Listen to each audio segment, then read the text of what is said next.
നമസ്കാരം. ഞാൻ സുനിൽ സുന്ദർ. എൻ്റെ ചാനലിലേക്ക് നിങ്ങൾക്ക് എല്ലാവർക്കും സ്വാഗതം. ഇന്ന് ഞാൻ പറയുന്നത് പിതൃവിനെ കുറിച്ചാണ്. ഇപ്പോൾ കർക്കിടക വാവ് ബലി കഴിഞ്ഞു.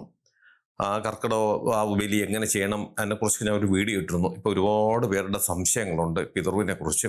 അതിനെക്കുറിച്ചാണ് ഇന്ന് ഞാൻ പറയുന്നത്.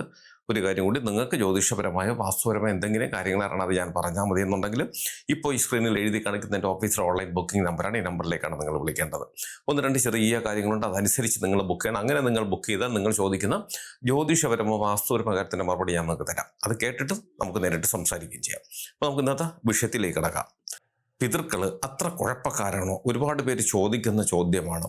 പ്രത്യേകിച്ചും ഈ ഒരു സന്ദർഭം എന്ന് പറഞ്ഞാൽ പിതൃക്കൾക്ക് വേണ്ടി വർഷത്തിലൊരിക്കൽ നമ്മൾ അർപ്പിക്കുന്ന കർക്കിടക വാവ് ബലി അവരുടെ തൃപ്തിക്ക് വേണ്ടിയിട്ട്, പിതൃക്കളാകാനല്ല, പിതൃക്കളായ നമ്മുടെ പൂർവികർക്ക് വേണ്ടിയിട്ട് അവരുടെ തൃപ്തി കിട്ടുന്നത്, അവരിൽ നിന്നും നമുക്ക് ഭാഗ്യങ്ങൾ ലഭിക്കുന്നതിന് വേണ്ടിയിട്ട് നമ്മൾ ചെയ്യുന്നതാണ് കർക്കിടക വാവ് ബലി. അപ്പം പിതൃവിൻ്റെ തൃപ്തി നമുക്ക് ആവശ്യം തന്നെയാണ്. പലരുടെയും ചോദ്യമാണ്, പിതൃവിനെ തൃപ്തിപ്പെടുത്തിയില്ലെങ്കിൽ ബുദ്ധിമുട്ടുണ്ടാകുമെന്നാണ് പലരും ചോദിച്ചിട്ടുള്ളത്. അതിൻ്റെ ഒരു ഉത്തരമാണ്, ശരിക്കും പറഞ്ഞാൽ പിതൃവിൻ്റെ പ്രീതി കൊണ്ടാണ് നമ്മളെല്ലാവരും ഇങ്ങനെയൊക്കെ ജീവിച്ചു പോകുന്നത്. ചില അപകടങ്ങളിൽ നിന്നും നമുക്കൊരു സൂചന, നേരത്തെ ഒരു സൂചന കിട്ടുക, അല്ലെങ്കിൽ നമുക്ക് വരുന്ന ബുദ്ധിമുട്ടുകൾ, അല്ലെങ്കിൽ നമുക്ക് വരുന്ന മറ്റു പല ആപത്തുകളെയും കുറിച്ചൊരു സൂചന തരിക.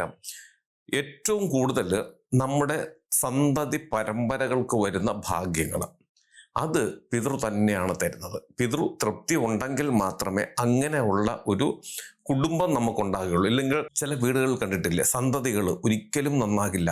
അവരിനി നമ്മൾ എത്ര സമ്പത്തുണ്ടെങ്കിലോ അല്ലെങ്കിൽ എത്ര സംസ്കാരം ഉണ്ടെങ്കിൽ പോലും അവരൊക്കെ വളഞ്ഞ വഴിയിൽ കൂടിയേ പോകുള്ളൂ. എന്നും പ്രശ്നങ്ങളും കാര്യങ്ങളും, മാതാപിതാക്കൾക്ക് എന്നും വിഷമിക്കാനും നെഞ്ചിലിടിക്കാനും കരയാനും മാത്രമായിട്ട് മക്കൾ നശിച്ചു പോകുന്ന സ്വഭാവത്തിൽ വരുന്ന ചില കുടുംബങ്ങളുണ്ട്. മക്കളുടെ സ്വഭാവ ദൂഷ്യം കൊണ്ടിങ്ങനെ വരുന്നതാണ്. അതൊക്കെ പിതൃദോഷം കൊണ്ടാണ് സംഭവിക്കുന്നത്. പിതൃവിൻ്റെ തൃപ്തി ഇല്ല എന്നുണ്ടെങ്കിൽ നമ്മുടെ വംശവർദ്ധനവിന് ദോഷം സംഭവിക്കും.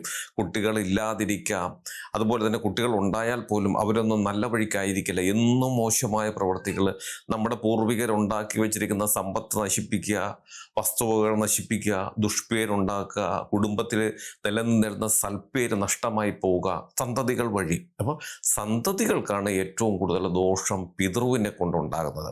അതുപോലെ തന്നെ പരസ്പരം ശണ്ട വെച്ചാൽ ഇത് മതിയല്ലോ, നമ്മൾ വളർത്തുന്ന നമ്മുടെ മകൻ നമ്മൾ പറയും പോലെ നല്ല വഴിക്ക് പോയില്ല എന്നുണ്ടെങ്കിൽ എന്നും പ്രശ്നമാണ് വീട്ടിൽ. അപ്പം ഇത് പിതൃദോഷം കൊണ്ടാണ് ഈ നമ്മുടെ സന്തതികൾ നന്നായി പഠിക്കാതിരിക്കുക. ഇപ്പോൾ ഒരുപാട് പേര് വിളിച്ചു ഇങ്ങനെ ചോദിക്കുന്നുണ്ട്, അച്ഛൻ മരിച്ചുപോയി പക്ഷെ കർമ്മങ്ങളൊന്നും ചെയ്തില്ല, മകൻ കൊച്ചായിരുന്നു, ചെറുതായിരുന്നു, ചെയ്യാൻ പറ്റിയില്ല. അപ്പം മകന് മാത്രമല്ല ഇത് ചെയ്യാൻ പറ്റും, അപ്പം കുഞ്ഞാണ്. അതിന് ഉത്തരവാദിത്തപ്പെട്ട ഒരുപാട് പേരുണ്ട് ചെയ്യാൻ പറ്റുന്ന, അതിന് അർഹതപ്പെട്ടവർ. നമുക്ക് വേണ്ടപ്പെട്ടവർ ബലിയിട്ടില്ല എന്നുണ്ടെങ്കിൽ മറ്റൊരാൾക്ക്, നമ്മൾ ചുമതലപ്പെടുത്തുന്ന ഒരാൾക്ക് നമുക്ക് ബലിയിടാം. പക്ഷേ ഇദ്ദേഹത്തിന് വേണ്ടിയിട്ട് ചെയ്യേണ്ടുന്ന കർമ്മങ്ങൾ അത് കൃത്യസമയത്തിനുള്ളിൽ ചെയ്ത് ഈ ഒരു വർഷത്തിനുള്ളിൽ ആ ആത്മാവിനെ നമ്മൾ പിതൃവാക്കി തൃപ്തിപ്പെടുത്തി പിതൃവാക്കി എടുത്തു കഴിഞ്ഞാൽ അത് നമുക്ക് നിൽക്കാം. അങ്ങനെ പിതൃ ആയിക്കഴിഞ്ഞാൽ പിന്നെ വർഷത്തിൽ ഒരിക്കൽ പോലും നമ്മൾ ചെയ്തില്ലെങ്കിൽ പോലും പ്രശ്നമില്ല. ഇടയ്ക്കൊരു കാര്യം പറഞ്ഞോട്ടെ, ഞങ്ങളൊരു പുതിയ ബിസിനസ് തുടങ്ങിയിട്ടുണ്ട്. എൻ്റെ മൂത്ത മകളാണ് തുടങ്ങിയിരിക്കുന്നത്. വർണിക ബൈ അഞ്ജലി എന്ന് പറഞ്ഞിട്ടുള്ളൊരു സ്ഥാപനമാണ്, ഒരു ഓൺലൈൻ ബിസിനസ് സ്ഥാപനമാണ്. അതായത് സ്ത്രീകൾക്കും കുട്ടികൾക്കുമുള്ള ഡ്രസ്സുകൾ നിങ്ങൾ ആവശ്യപ്പെടുന്ന ഡിസൈനിൽ, ആവശ്യപ്പെടുന്ന അളവിൽ തയ്ച്ച് കൊറിയറിൽ അയച്ചു കൊടുക്കുന്ന ഒരു ഏർപ്പാടാണത്. അതിൻ്റെ മെറ്റീരിയൽ ഞങ്ങളുടെ അടുത്തുണ്ട്. നിങ്ങൾ ഈ സൈറ്റ് കയറി കാണണം.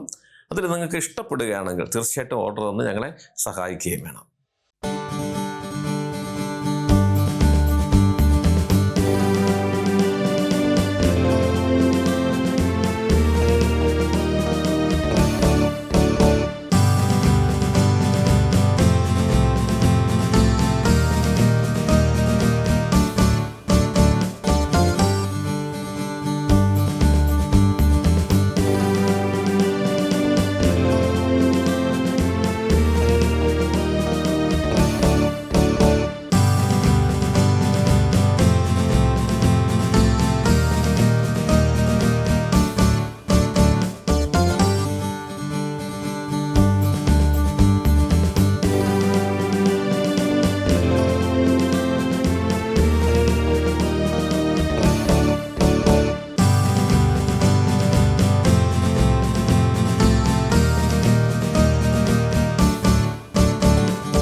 പക്ഷേ ഈ ആദ്യത്തെ ഒരു വർഷം, അതായത് നമ്മുടെ കുടുംബത്തിലെ കാരണവന്മാർ മരിച്ചു പോയാൽ, നമ്മൾ തന്നെ മരിച്ചു പോയാൽ പോലും ജീവിച്ചിരിക്കുന്നവർ ഒരു വർഷം കൊണ്ട് നമ്മളെ ഒരു പിതൃവാക്കി മാറ്റുന്ന കർമ്മം, ആ കർമ്മമാണ് ഒരു വർഷം കൊണ്ട് പൂർത്തിയാക്കേണ്ടത്. അത് കൃത്യമായി നമ്മൾ വിജയിപ്പിച്ചെടുത്താൽ പിതൃവായി മാറിക്കഴിഞ്ഞു.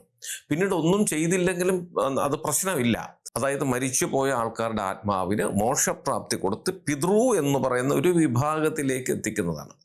പിതൃ ആയില്ലെങ്കിൽ അതായത് മോക്ഷപ്രാപ്തി കിട്ടിയില്ലെങ്കിൽ അവരെല്ലാം പ്രേതാത്മാക്കളാണ്. അതാണ് ഈ പ്രേതങ്ങൾക്ക് നമ്മുടെ ചുറ്റിനും ഒരുപാട് പ്രേതങ്ങളുള്ളത്.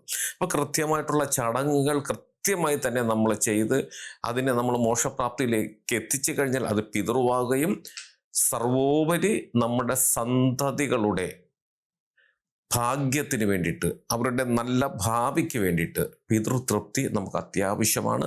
പിതൃതൃപ്തി കൊടുത്തേ പറ്റുള്ളൂ. അതായത് പിതൃവിനെ തൃപ്തിപ്പെടുത്തുന്ന കർമ്മങ്ങൾ ചെയ്തേ പറ്റൂ.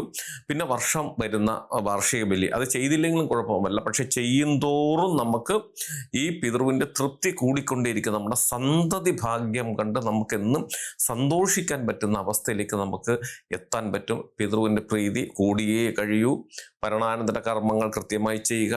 വർഷത്തിൽ വരുന്ന വാർഷിക ബലി അതും കൃത്യമായി ചെയ്തു കൊടുക്കുക. ഈ പറഞ്ഞു തരുന്ന ഞാൻ എല്ലാ മാസവും 28 ദിവസം കൂടുമ്പോൾ ഒരു ദിവസം കൃത്യമായിട്ട് പോയി എൻ്റെ കുടുംബത്തിൽ ഇതുവരെ ജനിച്ചു മരിച്ചു പോയിട്ടുള്ള അതുവഴി ആത്മാക്കൾ പിതൃവായി മാറിയിട്ടുള്ള എല്ലാവർക്കും വേണ്ടിയിട്ട് ഞാൻ എല്ലാ മാസവും പോയി, അതായത് ഒരു വർഷത്തിൽ 13 ബലി, കർക്കിടക ബലി മാത്രമല്ല 13 ബലി ഞാൻ ഇട്ട് കൊടുക്കാറുണ്ട്. അതിൻ്റെ ഗുണങ്ങൾ തീർച്ചയായിട്ടും അനുഭവിക്കുന്ന ഒരു വ്യക്തിയാണ് ഞാൻ. അപ്പം നമ്മൾ പിതൃവിനെ നിസ്സാരമായി കാണരുത്.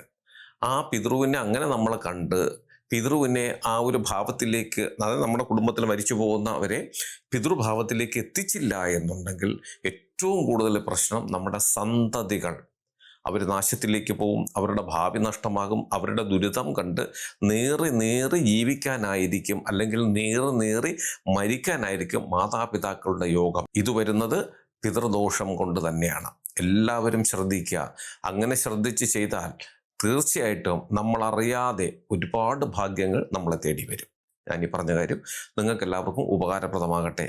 നിങ്ങൾക്ക് ജ്യോതിഷപരമായ വാസ്തുപരമായ എന്തെങ്കിലും കാര്യങ്ങൾ അറിയണം, അത് ഞാൻ പറഞ്ഞാൽ മതി എന്നുണ്ടെങ്കിൽ ഇപ്പോൾ ഈ സ്ക്രീനിൽ എഴുതി കാണിക്കുന്ന എൻ്റെ ഓഫീസിലെ ഓൺലൈൻ ബുക്കിംഗ് നമ്പറാണ്. ഈ നമ്പറിലേക്ക് വിളിച്ചോളൂ.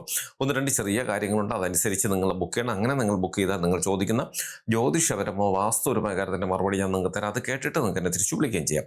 അതുപോലെ നിങ്ങളുടെ വീടിനോ നിങ്ങളുടെ ഭൂമിക്കോ എന്തെങ്കിലും ദോഷങ്ങളുണ്ട്, അത് ഞാൻ അവിടെ വന്ന് കണ്ട് പരിശോധിച്ച് പരിഹരിക്കണമെന്നുണ്ടെങ്കിൽ നിങ്ങൾ ഈ നമ്പറിൽ വിളിച്ചാൽ മതി. അതിന് ഏത് ജില്ലയിലാണെങ്കിലും മറ്റൊരു സ്റ്റേറ്റിലാണെങ്കിൽ സമയക്രമം അനുസരിച്ച് ഞാനല്ലെങ്കിൽ എൻ്റെ മകൻ തന്നെ നേരിട്ട് വരും. മറ്റാരും വരില്ല. ഞാനല്ലെങ്കിൽ എൻ്റെ മകനാണ് കാര്യങ്ങൾ നോക്കാൻ വരുന്നത്.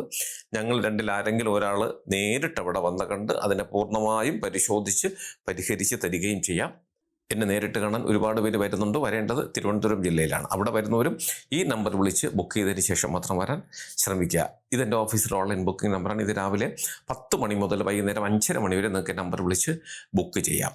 നിങ്ങൾ എൻ്റെ ചാനൽ സ്ഥിരമായിട്ടൊന്ന് കാണണം, സബ്സ്ക്രൈബ് ചെയ്യണം. എനിക്ക് വേണ്ടുന്ന എല്ലാവിധ പ്രോത്സാഹനങ്ങൾ തരികയും വേണം. നിങ്ങൾക്കും നിങ്ങളുടെ കുടുംബത്തിലെ ഓരോ അംഗത്തിനും എല്ലാവിധ ഐശ്വര്യങ്ങളും സന്തോഷവും സമാധാനവും ദീർഘായുസ്സും ഈശ്വരൻ തരട്ടെ ആത്മാർത്ഥമായി പ്രാർത്ഥിച്ചുകൊണ്ട് തൽക്കാലം നിർത്തുന്നു.